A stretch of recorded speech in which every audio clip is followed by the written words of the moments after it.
Hi guys and welcome back to Tarot Page Philippines. In this video, gawin po natin ang weekly horoscope para po sa may mga Sun, Moon at Rising na Pisces for April 6 to 12. So kung bago kayo, subscribe, like, and share. Kung hindi mo alam Sun, Moon at Rising sign mo, sa end po ng video, may link tayo para dito. Readings are for guidance purposes. Use your free will wisely. Private readings po and spell works. You can message me. Or Fridays to Sundays, nasa session doon tayo o may gulay for face-to-face readings. Also, kung gusto nyo pong supportan na lumago ang ating channel, you can click the join or the thanks button sa baba. Pisces, ano bang mga cards mo? So, we have your chopped wood, message in a bottle. We have also milk and honey and blessed. And also, time for a nap, go the distance, and imagine. The deities that you have right now will be Saturn and Medusa. I like Medusa. Okay, so ano bang in-expect natin this coming week? Actually, this will occur further. Then, magtatagal pa itong mga mangyaring to in the next 2 to 7 more weeks. So, ano ba yung mga mangyayari? So, with the chopped wood, literal madaming babaguhin ng universe. And this is in terms of your career. So, andoon na hindi ka na, tawag dito, master mo na kasi yung kung saang field nandyan ka. I could call you an SME, subject matter expert, na kahit pagbalik-balik ta rin namin yung sitwasyon, iba-ibahin namin yung senaryo, kahit nakapikit ka, alam mo paano to papaganahin, alam mo kung paano to aayusin, at alam mo kung anong tamang takbo nito. So, ganun ka na, sabi natin, ganun ka na ka-expert doon sa field mo. So, the universe needs to challenge you. Kasi, hindi ka mag-grow kung nandun ka lang sa field na yon. Kasi master mo na eh. And growth, nag-require yun na may bago kang matututunan, may bago kang madadala, may bago kang experience. So, doon papasok. So, there will be new challenges na parating. Akala mo problem? No. Huwag mo siyang tignan as problem. Tignan mo siya as challenges for growth. Di ba, parang isipin mo, paano ba nakukuha yung sa gata? Paano ba nakukuha yung pinaka-juice nun? Di ba kailangan pinipisil? That is the challenges, ikaw yung kakanggata. So, ano bang mga mangyayari? So, with the number 15 message in a bottle, marami sa inyo makakatanggap kayo ng certain news na medyo mapapaisip ka, hala, kaya ko ba to? Or, bakit sa akin? Ganon. It's parang hindi ko naman to field, hindi ko naman to masyadong gamay, hindi ko to masyadong alam. But wait, paalala sa'yo, hindi siya ibibigay ng universe sa'yo kung hindi nakita ng universe na kaya mo. Hindi siya gagawin na project ng universe para sa'yo kung wala ka namang enough tools, kung hindi ka knowledgeable. Alam mo yung gagawin mo eh.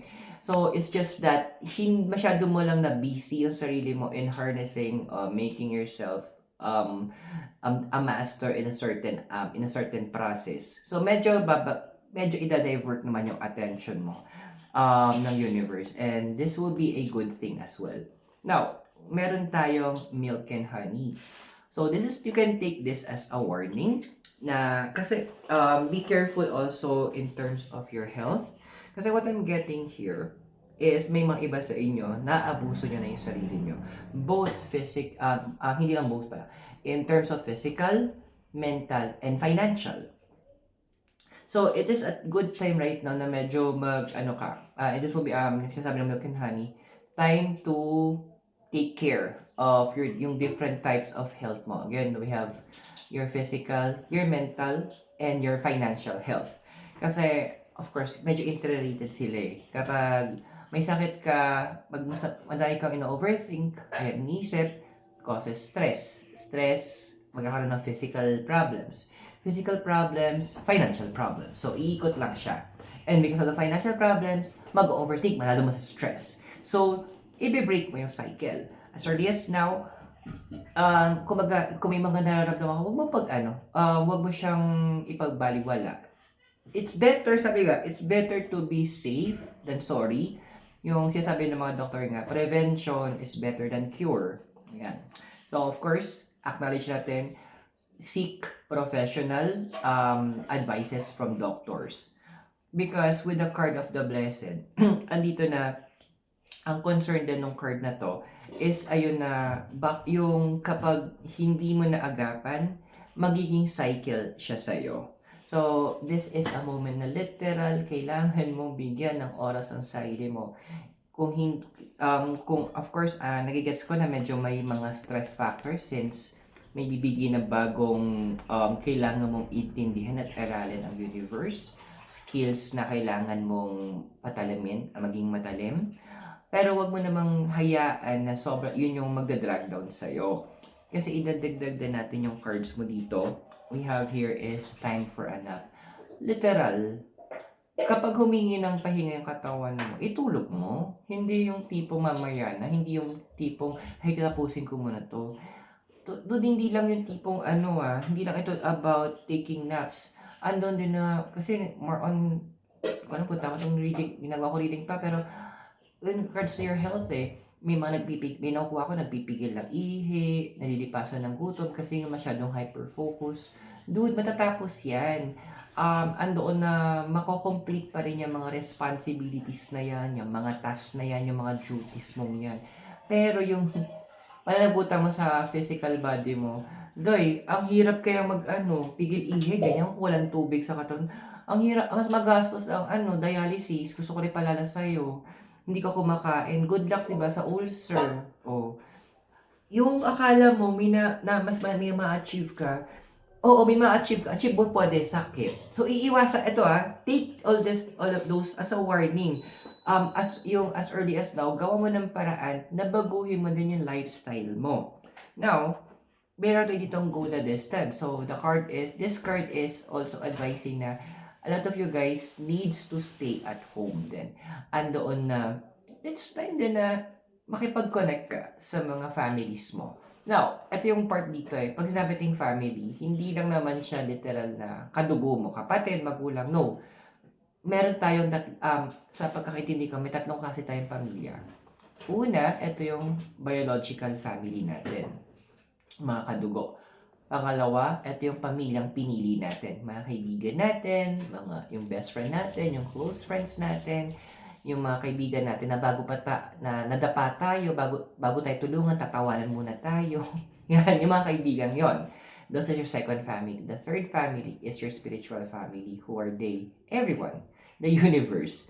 Kailangan, kumbaga, andoon na with nature. That is your spiritual family. Or in terms of religion, yung mga kasama mo sa church, your connection with God.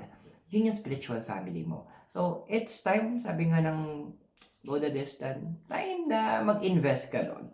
Kasi, actually, kahit sa mga pets, family din sila Ako, I look at my cats na family ko sila, na part sila ng buhay ko, na hindi lang sila basta pets. No, they're family. So yun, spend more time with them kung may mga pets ka. And this is a good time as well, nabigyan mo ng halaga yung tinatawag natin na intra-personal relationship. Ibig sabihin, yung relasyon mo sa sarili mo. Kailan mo ba huling inalagaan yung sarili mo? When was the last time you did something good for yourself? Mga ganon. Kailan mo ba binila ng damit yung sarili mo? O itinit mo naman yung sarili mo para lumabas? O yun yung mga bagay na kailangan mong bigyan din ng oras. Now, we have your card of Imagine. Ito yung Pisces na katuwa sa'yo. Since ikaw yung ruler ng 12 house about intuitions and spirituality, ang dami mong nakukuhang mga downloads, messages from the universe, intuition, yung tiyatag ng kutob. Those are being given to you by the universe, sabi ng Imagine. Hindi lang para kimkimin mo. Gamitin mo yon to use as for your planning. Sabihin natin, may kutob ka against a person na hindi siya magandang gagawin. Hindi lang yun doon. Gamitin mo yon as a way para, wait lang, nakaramdam ako di maganda. Investigahan ko nga to. Ipagtanong-tanong ko nga. Search ko nga siya online. Ayan. Then, eventually malalaman mo na, scammer pala to. Ganyan, manloloko. So, yung mga instincts na nakuha mo, mag-intensify pa yan. Gamitin mo yon hindi para man-judge. Gamitin mo yon as a way to investigate or start a review. Now, sino nga ba ang deities mo? Meron tayong si Saturn, Karma Control and Restructure, and si Medusa, Fear, Reflection, and Survive. O yun. So, eto na nga yung restructure. Babaguhin talaga in terms of your for financial gain, may kakaroon ka ng expansion, medyo stressful sa una. Pero once na master mo yon, magdadala yon ng additional financial gain para sa'yo. So, magra-run pa to from additional 2 to 7 weeks from April 6 to 12. Dagdaga pa 2 to 7 weeks. Ayan, sunod-sunod pa yung mga achuchuchung mangyayari sa'yo, yung mga changes na yon. And ang nakakatawa lang dito kasi, especially this is also goes for do sa may mga moon and especially rising Pisces. Kuha kayo ng popcorn, kuha kayo ng soft drinks, and then manood tayo habang kakarmahin yung mga tao sa paligid mo. Yes, why? Because we have right now Jupiter direct in Cancer. So, if you have the placement in your moon or your rising sign, good luck sa mga epal sa buhay mo kasi hindi lang silang maapektuhan. Damay-damay to, pati sa mga kadugo nila. And with Medusa, you are the victim, then justice will be served in your behalf. So I hope nakatulong yung readings. Those are for guidance purposes. Use your free will wisely. Kung bago po kayo, subscribe, like, and share. For private readings, Spellworks, message me. And every Friday hanggang Sunday sa Oh My Gulay sa Session Road, we are doing face-to-face reading. You can support the channel po by clicking the join or the thanks button sa baba. Pisces, maraming salamat. God bless, namaste. Hare Krishna and blessed be. And hope to see you soon. Mula po sa Baguio City, you have a great day. Bye for now.